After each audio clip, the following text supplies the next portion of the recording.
Selamat datang di channel Indah Kirana, channel tentang alur cerita anime Donghua. Yang suka dengan alur ceritanya, jangan lupa subscribe ya guys, biar gak ketinggalan alur cerita menarik selanjutnya. Tanpa banyak bicara lagi, mari dengarkan alur ceritanya. Semoga terhibur. Bab 403. Saat teriakan itu terdengar, telapak tangan Master Istana Pertama menghantam Xiaoyan dengan keras. Seketika, ruang di depannya mulai bergejolak hebat seperti permukaan danau tempat sebuah batu besar dilempar. Gelombang spasial seperti gelombang melingkar menyapu ke segala arah. Pada saat yang sama, doki hitam gelap dengan cepat berkumpul di telapak tangan Master Istana Pertama. Secara bertahap mengembun menjadi cakar tulang hitam gelap yang melekat erat di telapak tangan Master Istana Pertama. Mengikuti gerakan kecil telapak tangan Master Istana Pertama, ruang di sekitarnya terkoyak tanpa ampun. Telapak setan dunia bawah, sebuah jurus do tingkat manusia tinggi. Jurus itulah yang membuatku tak kenal. Xiaoyan, kau beruntung bisa dikalahkan oleh jurusku ini. CK. Kepala istana pertama mencibir dan menatap Xiaoyan dengan dingin. Cakar tulang di tangannya menghantam Xiaoyan tanpa ampun. Melihat cakar tulang itu datang ke arahnya, ekspresi serius di wajah Xiaoyan menjadi semakin intens. Dengan jentikan telapak tangannya, penguasa Xuan berat itu disimpan sementara di cincin penyimpanannya. Pada saat yang sama, dengan sebuah pikiran, kekuatan spiritual yang mengerikan segera menyerbu keluar dari antara kedua alisnya. Di antara langit dan bumi, benang-benang energi do besar hitam gelap dengan cepat berkumpul menuju Xiaoyan. Ketika jubah do besar mengembun di permukaan tubuh Xiaoyan, wajah Xiaoyan tanpa sadar menjadi pucat. Menggunakan tenda 6 jalan sudah sangat melelahkan bagi Xiaoyan. Sekarang setelah dia sekali lagi mengembunkan energi do besar, meskipun kekuatan spiritual Xiaoyan tidak lemah, tetap saja sulit baginya untuk menahannya. Meskipun dia telah mengembunkan jubah do besar, keseriusan dalam hati Xiaoyan tidak berkurang sedikit pun. Meskipun keduanya adalah keterampilan do tingkat manusia tinggi, perbedaan antara kaisar setengah dan Dodi seperti dua kutub yang sangat ekstrem. Dihadapkan dengan keterampilan do tingkat manusia tinggi yang digunakan oleh Dodi, bahkan penguasa pemecah langit 7 lapis milik Xiaoyan akan merasa sulit untuk menandinginya. Selain itu, setelah gelombang kelelahan sebelumnya, doki yang tersisa di tubuh Xiaoyan hanya dapat memungkinkannya untuk menggunakan penguasa pemecah langit 7 lapis sekali. Begitu dia menggunakannya, Xiaoyan akan memasuki titik terendah. Pada saat itu, dia tidak akan memiliki kemampuan untuk membalas dendam terhadap Master Istana Pertama. Sialan, ayo bertarung. Ekspresi Xiaoyan menjadi ganas saat dia merasakan angin menakutkan yang menuju ke arahnya. Kedua tangannya tiba-tiba melambai dan semua doki yang tersisa di tubuhnya mengalir keluar. Api surgawi menyembur keluar dan dengan gila-gilaan menggumpal di antara telapak tangannya. Amarah Buddha, Samsara, tepat saat cakar tulang hendak mencapainya, Xiaoyan tiba-tiba mengeluarkan suara gemuruh yang mengguncang bumi. Ia juga melancarkan pukulan ganas dengan telapak tangannya. Di telapak tangannya, roda api yang berputar cepat tiba-tiba bersinar terang. Tak lama kemudian, titik hitam di tengah roda itu berkedip sedikit. Dalam sekejap mata, pilar cahaya hitam pekat yang tebal tiba-tiba melesat keluar dari dalam dan berbenturan dengan kejam dengan cakar tulang itu. Boom! Gemuruh yang mengguncang bumi itu berubah menjadi badai tak terlihat yang menyapu langit yang luas. Badai itu baru berhenti secara bertahap saat mencapai ujung garis pandang seseorang. Setelah itu, lingkaran riak energi yang bahkan lebih mengerikan dengan ganas menyapu seluruh langit. Peng peng peng, saat badai itu melanda, Xiaoyan dan Master Aula saling beradu di tengah. Ekspresi di wajah mereka benar-benar bertolak belakang. Sudut mulut Master Aula terangkat menjadi lengkungan dingin di balik topengnya. Matanya yang gelap dipenuhi dengan ejekan. Ia melangkah maju dengan lembut dan berjalan menuju Xiaoyan. Di sisi lain, Samsara amarah Buddha Xiaoyan terus-menerus kehilangan pijakan di depan cakar tulang. Pilar cahaya energi hitam pekat itu berulang kali hancur. Sebagian besar alasan badai energi yang telah bergejolak di langit adalah karena Samsara amarah Buddha Xiaoyan yang telah hancur. TSK. Xiaoyan, pada akhirnya kau masih terlalu lemah di hadapanku. Kau hanyalah badut yang melompat-lompat. Kau berhayal bahwa kau dapat bersaing denganku. Kau benar-benar melebih-lebihkan dirimu sendiri. Dengan setiap langkah yang diambil oleh Master Aula ke depan, tubuh Xiaoyan akan ditarik kembali tak terkendali. Meskipun ia mencoba yang terbaik untuk melawan, itu pada akhirnya sia-sia. Akhirnya, Master Aula tiba di hadapan Xiaoyan. Sudut mulutnya melengkung menjadi senyum dingin, memperlihatkan deretan gigi putih di balik topengnya. Bang! Master Aula mengendalikan cakar tulang dan menghancurkan Samsara amarah Buddha di depan mata Xiaoyan yang ketakutan. TSK, TSK, TSK, TSK, apakah ini semua yang kau miliki? Kau benar-benar tidak dapat menahan satu pukulan pun. Raungan, mulut kepala Aula baru saja mengeluarkan tawa dingin ketika cakar tulang di tangannya tiba-tiba terulur ke depan. Cakar itu hendak mencengkram kepala Xiaoyan. Baru pada saat inilah Xiao Jin, yang berada di luar medan pertempuran di antara mereka berdua, meraung marah ke langit. Tubuh naganya yang besar tiba-tiba berputar di udara kosong. Dengan ayunan ekor naganya, petir yang sangat ganas jatuh dari langit dan menghantam kepala Aula dengan keras. HMP. Seorang kaisar setengah berani bertindak lancang di hadapanku. Dasar bajingan yang ceroboh. Kepala Aula segera mendengus dingin ketika dia melihat guntur emas yang mengamuk yang menuju ke arahnya. Segera, kekosongan tak terlihat dengan cepat terdistorsi di bawah suara ini. Riak tak terlihat melingkar menyebar dan benar-benar melarutkan petir emas yang menuju ke arahnya. Pada saat yang sama, cakar tulang di tangannya hendak mendarat di kepala Xiaoyan. Hati Xiao Jin langsung terbakar dengan kecemasan ketika dia melihat pemandangan ini. Mulutnya meraung dengan marah dan tubuh naganya yang besar tiba-tiba menembakkan banyak cahaya keemasan yang terang. Tubuhnya tiba-tiba berputar dan cahaya perak menyala. Dalam sekejap mata, Xiao Jin sudah muncul di samping Xiaoyan. Tubuh naganya yang besar dengan keras menyerang ke arah kepala Aula dengan maksud untuk memblokir serangan dari kepala Aula ini atas nama Xiaoyan. Kepala Aula pertama tidak bisa menahan diri untuk tidak terkejut ketika dia melihat Xiao Jin tiba-tiba muncul. Kemungkinan besar dia pun akan kesulitan mengejar kecepatan yang menakutkan ini. HMP, bajingan ini benar-benar aneh. Karena kau ingin menggunakan hidupmu untuk menyelamatkannya. Kepala Aula ini akan membiarkanmu mati terlebih dahulu. Dengan mendengus dingin, cakar tulang di tangan kepala Aula tanpa ampun mendarat di tubuh Xiao Jin. Kruk, cakar tulang hitam pekat itu seperti bilah tajam. Sisik naga emas Xiao Jin yang tampaknya tidak bisa dihancurkan dengan mudah terkoyak oleh cakar ini. Setelah raungan naga yang menyedihkan, tubuh Xiao Jin benar-benar ditembus dengan paksa oleh cakar tulang ini. Xiao Jin, ekspresi wajah Xiaoyan langsung mengeras ketika dia melihat Xiao Jin terluka parah. Setelah itu, dengan cepat berubah menjadi raungan serak. Bajingan, mati. Tubuh Xiaoyan bergerak dan hendak melangkah maju. Namun, dia lupa bahwa tidak ada doki yang tersisa di tubuhnya saat ini. Bahkan melayang di udara sangat sulit. Apalagi menyerang. Tubuh Xiaoyan baru saja bergerak ketika dia tanpa sadar kehilangan kemampuan untuk terus berjalan di udara. Tubuhnya segera jatuh tak terkendali ke arah hutan gunung di bawah. Bahkan pada saat ini, Xiaoyan tidak memiliki suasana hati untuk peduli dengan hidupnya sendiri. Sebaliknya, dia berteriak dengan marah dan memerintahkan Raja Utara di langit. Raja Utara, bunuh dia untukku. Tubuh Raja Utara yang seperti menara logam tiba-tiba bergerak setelah menerima perintah Xiaoyan. Dalam sekejap, tubuh itu sudah tiba di depan Xiao Jin. Tinju logamnya yang besar tiba-tiba terkepal dan menghantam kepala-kepala balai dengan keras. Kau hanyalah tumpukan besi tua. Enyahlah. Kepala balai Aula tertawa dingin dengan jijik saat melihat Raja Utara. Kata-katanya membawa energi tak terlihat yang langsung membuat Raja Utara terpental. Setelah memaksa Raja Utara mundur, mata kepala balai dipenuhi rasa ingin tahu saat melihat Xiao Jin. Kecepatan mengejutkan yang dilepaskan Xiao Jin sebelumnya menyebabkan bahkan dia tanpa sadar merasakan perasaan serius di hatinya. Kecepatan seperti itu adalah sesuatu yang bahkan dia, seorang Do di bintang 2, tidak dapat capai. Kalau begitu, bagaimana binatang buas di depannya ini, yang hanya seorang ban di bintang 9, dapat mencapainya? Jika dia dapat menemukan alasannya dan mentransfer kecepatan yang menakutkan itu pada dirinya sendiri. Dia yakin bahwa dia akan menjadi tak terkalahkan bahkan jika dia menghadapi Do di kelas atas atau lawan yang lebih kuat di masa depan. Selain itu, ada Xiaoyan yang memiliki status yang sangat istimewa di gerbang kuil hantu mereka. Dengan demikian, dia benar-benar dapat dikatakan telah menuai kedua manfaat hari ini. CK.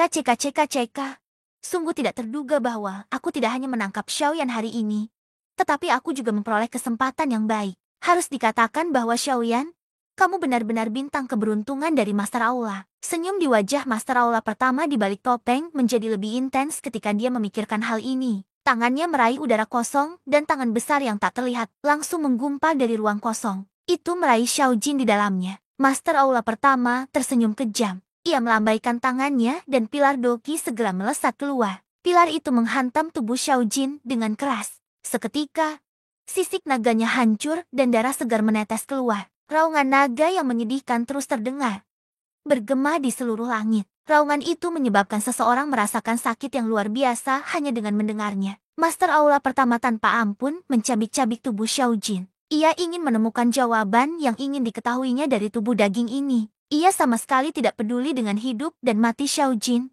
Namun, pada saat tertentu, tubuh Master Aula yang bersiap untuk mencabik salah satu lengan naga Xiao Jin tiba-tiba bergetar hebat saat ia berdiri di udara. Ia menghentikan gerakan tangannya dan tiba-tiba berbalik. Ia melihat ke langit luas di belakangnya. Bolehkah aku tahu siapa kau? Kuil hantu sedang melakukan sesuatu. Tolong cari cara lain. Bab 404. Saat dia menatap langit biru yang jernih dan tak terbatas, wajah Master Istana pertama di balik topeng itu dipenuhi dengan ekspresi serius. Hatinya juga sangat serius. Beberapa saat yang lalu, dia jelas merasakan aura yang sangat kuat menyapu tubuhnya. Kekuatan aura itu membuatnya kesulitan membayangkan dengan tepat tingkat ahli seperti apa pihak lain itu. Pada saat ini, bahkan Guyu, yang berada di dalam tubuh Xiaoyan, telah sepenuhnya menyembunyikan auranya. Xiaoyan hanya mengandalkan benang terakhir Doki yang telah dia peras keluar dari tubuhnya untuk menopang dirinya sendiri di langit. Batuk-batuk, Xiaoyan terbatuk dengan keras.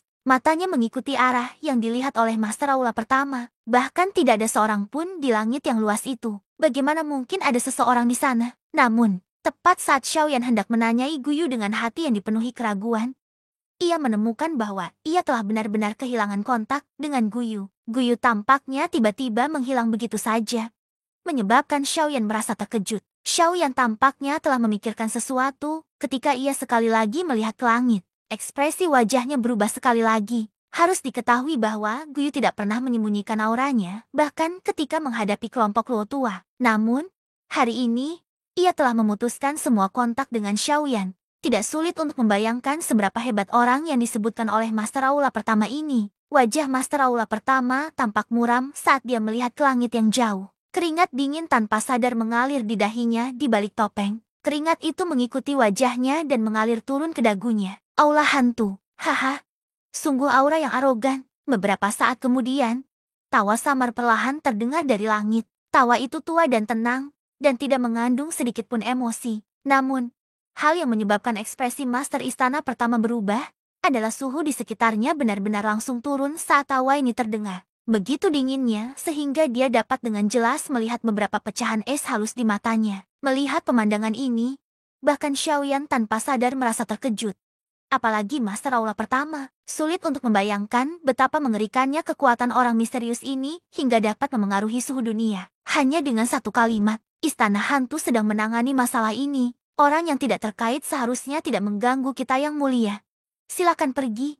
Kalau tidak, meskipun kepala istana pertama tahu bahwa pihak lain adalah ahli super yang kekuatannya jauh melebihi dirinya sendiri, dia tetap menguatkan diri dan berbicara. Saat dia membuka mulutnya, dia mengangkat istana hantu di depannya. Dia percaya bahwa dengan reputasi istana hantu di benua itu, siapapun yang mengetahuinya akan menghindarinya. Tapi, hehe, kalau tidak apa, mendengar itu, suara tua itu terdengar sekali lagi.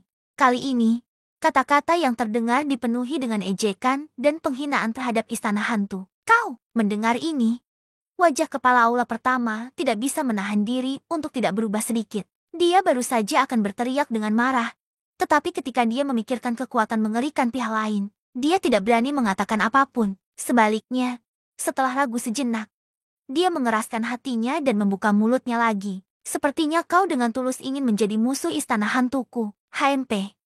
Istana hantu saat kau membuka mulutmu. Mengapa? Apakah kau benar-benar berpikir bahwa seluruh benua adalah milik istana hantumu? Setelah mendengus pelan terdengar, energi tak terlihat dengan cepat menyapu ke arah kepala aula pertama. Sebelum kepala aula pertama bisa menghindar, energi itu mendarat dengan keras di dadanya. Gruk! Dengan suara gruk, kepala aula pertama tiba-tiba memuntahkan seteguk darah segar. Kakinya terhuyung mundur lebih dari 10 langkah sebelum dia berhasil menstabilkan tubuhnya. Wajahnya dipenuhi dengan kengerian saat dia melihat ke langit. Aku adalah kepala istana hantu. Dengan melukaiku hari ini, kau ada hubungannya dengan istana hantu. Pergilah, kau hanya seorang kepala aula cabang. Apa yang bisa kau sombongkan dari perkataanmu? Lupakan dirimu. Bahkan jika kepala aula istana hantumu yang sebenarnya ada di sini hari ini, itu tetap tidak berguna. Sebelum suara kepala aula pertama terdengar, lelaki tua misterius itu tiba-tiba mendengus dingin. Energi tak kasat mata itu sekali lagi membuatnya terpental 10.000 kaki jauhnya. Kruk, saat tenggorokannya bergemuruh, wajah kepala aula pertama langsung memerah. Setelah itu, seteguk besar darah segar tanpa sadar dimuntahkan. Setelah darah segar dimuntahkan, wajah kepala aula pertama di balik topeng itu dengan cepat berubah menjadi putih mengerikan. Sepasang mata tuanya yang teduh dipenuhi dengan kengerian. Baru pada saat inilah dia benar-benar melihat dengan jelas bahwa kata-kata yang diucapkan oleh ahli misterius ini kemungkinan besar benar. Jika dia bersikeras melakukan hal-hal dengan caranya sendiri dan menggunakan nama istana hantu untuk memaksa yang terakhir kembali, kemungkinan besar yang terakhir akan berakhir menyakitinya. Kamu, Master Aula pertama, menghirup udara dalam-dalam. Butuh waktu lama kemudian sebelum dia sekali lagi membuka mulutnya. Kali ini, nadanya tidak lagi arogan seperti sebelumnya. Lebih dari separuh kabut hitam yang bergolak di sekitar tubuhnya juga telah ditarik. Bagus. Bagus.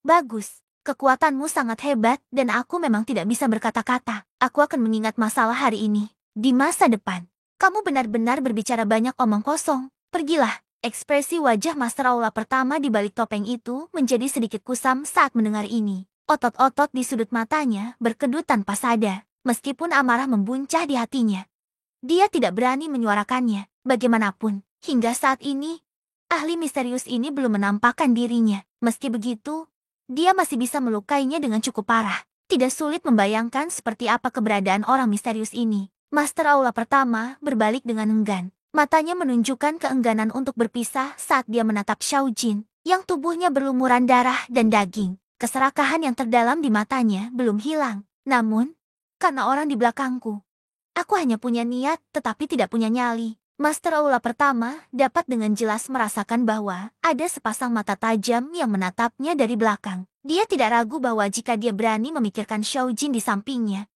yang terakhir akan tanpa ampun menggunakan tatapan untuk membunuhnya. Dengan enggan, Master Aula pertama mengatupkan giginya. Pandangannya beralih dan langsung tertuju pada Xiaoyan yang tengah melayang di udara di bawah.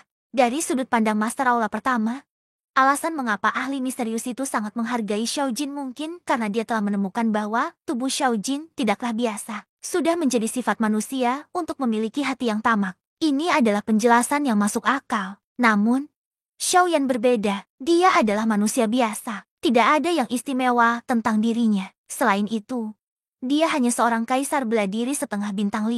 Dia tidak layak mendapatkan perhatian seorang ahli. Karena itu masalahnya. Yang terakhir seharusnya tidak terlalu peduli jika dia ingin membawa Xiao Jin pergi. Setelah turun, Master Aula pertama diangkat oleh tangan Xiaoyan saat dia berjuang tanpa daya. Master Aula pertama kemudian berbalik dan menangkupkan tangannya ke arah orang di belakangnya. Dia hendak pergi. Ahli misterius itu tampaknya tidak punya niat untuk menghentikannya. Hal ini menyebabkan Master Aula pertama mendesah lega. Namun, raungan, raungan, meskipun ahli misterius itu tidak peduli, itu tidak berarti bahwa Xiao Jin tidak peduli dengan Xiaoyan. Melihat Xiaoyan akan dibawa pergi, Xiao Jin, yang sudah terluka parah, mulai berjuang keras sekali lagi. Tubuh Xiao Jin yang terluka dengan paksa berbalik dan bergegas menuju Master Aula pertama. Sayangnya, luka Xiao Jin tidak dangkal. Setelah berjuang untuk waktu yang lama, dia hanya bisa menambah lukanya dan tidak dapat menyelamatkan Xiaoyan. Bajingan ini, dia benar-benar pantas mati. Melihat Xiao Jin mulai berjuang lagi, hati Master Aula pertama tidak bisa menahan diri untuk tidak menegang. Dia mengutuk dalam hatinya dan ingin segera pergi bersama Xiaoyan. Berhenti! Master Aula pertama menjerit pelan. Meskipun hatinya berharap dia bisa mengabaikan Xiaoyan, berbalik, dan melarikan diri, dia tetap berhenti tanpa daya. Dia perlahan membalikkan tubuhnya. Tangannya, yang memegang Xiaoyan, tidak mau rileks sedikit pun. Orang tua ini tidak ingin berkata apa-apa lagi. Kamu seharusnya mengerti apa yang kumaksud. Suara tua itu masih sangat tenang. Namun, dalam ketenangan ini, ada makna tambahan yang tidak memungkinkan adanya sanggahan. Haha. Aku tidak tahu apa yang kamu maksud dengan kata-kata ini. Sush, sebelum suaranya terdengar, suara angin kencang yang tak tertandingi tiba-tiba terdengar di langit. Pilar Doki di udara kosong melesat dengan keras ke arah Master Aula pertama dengan momentum seperti kilat. Meskipun serangan ini tampak biasa, ekspresi Master Aula pertama tiba-tiba berubah drastis saat suara itu ditransmisikan. Kemungkinan besar dia tidak akan mampu menangkis serangan ini, bahkan jika dia mempertaruhkan segalanya. Junior ini mengerti. Aku akan melepaskannya sekarang. Aku akan pergi. Master Aula pertama melepaskan tangannya dan berbalik untuk melarikan diri. Topeng di wajahnya juga jatuh karena ketakutan sesaat, memperlihatkan wajah tua yang dipenuhi kerutan di balik topengnya. Namun, pada saat ini, wajah tua ini dipenuhi dengan ketakutan.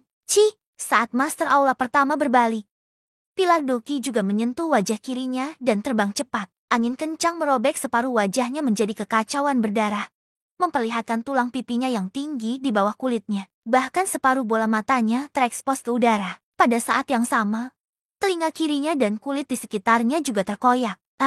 Rasa sakit yang hebat hampir menutupi kesadarannya. Namun, pada akhirnya, Master Aula pertama masih dengan paksa bertahan dan dengan cepat melarikan diri dari tempat ini. Baru pada saat inilah Xiaoyan akhirnya menghela napas lega. Namun, segera setelah itu, ekspresi di wajahnya menjadi lebih serius. Pertama, dia telah menghabisi rubah. Pada saat ini, dia telah mengusir harimau. Pada saat ini, masih ada seekor singa yang lebih ganas di depannya. Jika dia tidak menangani ini dengan benar, kemungkinan besar Xiaoyan akan berada dalam bahaya yang sama. Sebelum mengetahui niat sebenarnya dari pihak lain, seseorang seharusnya tidak mudah mempercayai apapun. Bagaimanapun, ini adalah sifat manusia. Hanya keuntungan yang akan menjadi alasan mengapa mereka akan bertindak. Kalau tidak, siapa yang akan peduli dengan hidup dan mati seorang setengah kaisar bintang 5? Bab 405. Setelah kepergian Tuan Istana Master, dunia kembali ke penampilan aslinya, dan atmosfer menindas yang menyelimuti dunia juga menghilang. Meski begitu, Xiaoyan, yang berdiri di langit, masih tidak menunjukkan sedikit pun ekspresi santai. Melihat Xiao Jin, yang sekali lagi berubah menjadi ular kecil dan melingkar di depannya, Xiaoyan tidak bisa menahan diri untuk tidak menunjukkan sedikit pun rasa kasihan di matanya, dan kemarahan yang mengerikan muncul di hatinya. Meskipun emas kecil telah mengecilkan tubuhnya, luka-luka yang dideritanya tidak berkurang sama sekali. Tubuhnya, yang awalnya ditutupi sisik naga bercahaya keemasan, telah digantikan oleh darah segar berwarna merah cerah saat ini. Banyak luka tusuk menutupi seluruh tubuhnya, membuatnya tampak sangat menyedihkan. Sepanjang jalan, Xiao Jin telah menderita luka yang tak terhitung jumlahnya karena Xiaoyan, dan dia hampir kehilangan nyawanya setiap saat. Demi Xiaoyan, Xiao Jin bahkan bisa menyerahkan nyawanya. Tetapi dia hanya bisa melihat dengan tak berdaya ketika mereka yang telah melukai Xiao Jin pergi dengan selamat. Hal ini membuat Xiaoyan geram dalam hatinya. Dan di saat yang sama, dia membenci dirinya sendiri karena lemah. Dia awalnya mengira bahwa setelah melangkah ke levelnya saat ini, dia akan mampu melindungi orang-orang yang ingin dia lindungi. Namun, dia tidak menyangka bahwa di sepanjang jalan, tubuhnya akan dipenuhi luka, dan bahkan satu-satunya anggota keluarganya, Xiao Jin, tidak mampu melindunginya. Baru pada saat inilah dia benar-benar merasakan betapa lemahnya dirinya. Selama dia tidak mencapai puncak, dia tidak akan pernah bisa menyebut dirinya seorang ahli. Dia juga tidak akan bisa melindungi orang-orang yang dicintainya. Dengan pemikiran itu, tangan Xiaoyan, yang tersembunyi di balik lengan bajunya, tidak bisa menahan gemetar saat dia mengepalkannya erat-erat. Dalam benaknya, wajah Jianming dan yang lainnya muncul satu persatu.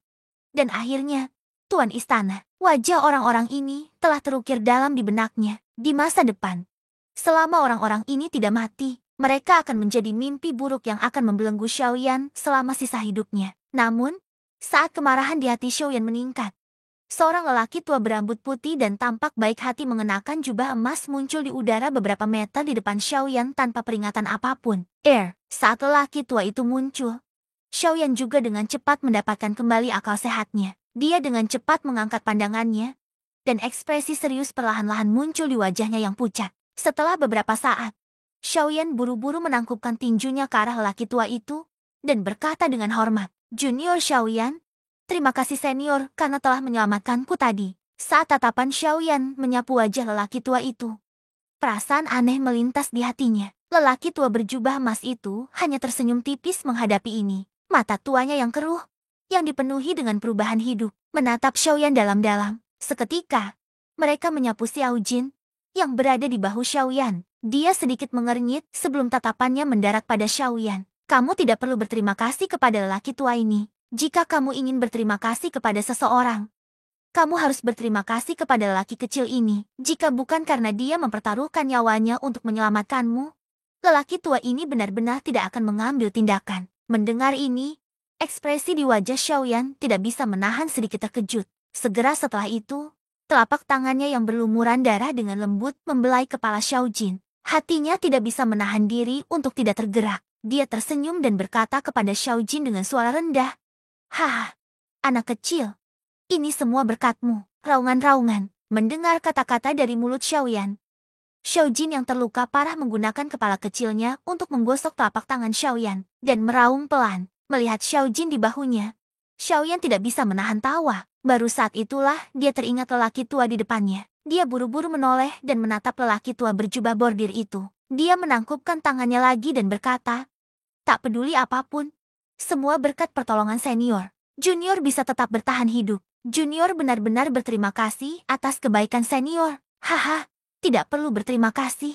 Namun, ada satu hal yang ingin diambil oleh lelaki tua ini. Lelaki tua itu dengan lembut membelai jenggotnya dengan satu tangan dan menatap Xiaoyan sambil tersenyum. Tatapannya sekali lagi menyapu Xiaojin saat dia berkata sambil terkekeh. Mendengar ini, Xiaoyan langsung mengerutkan kening dengan sebuah pikiran.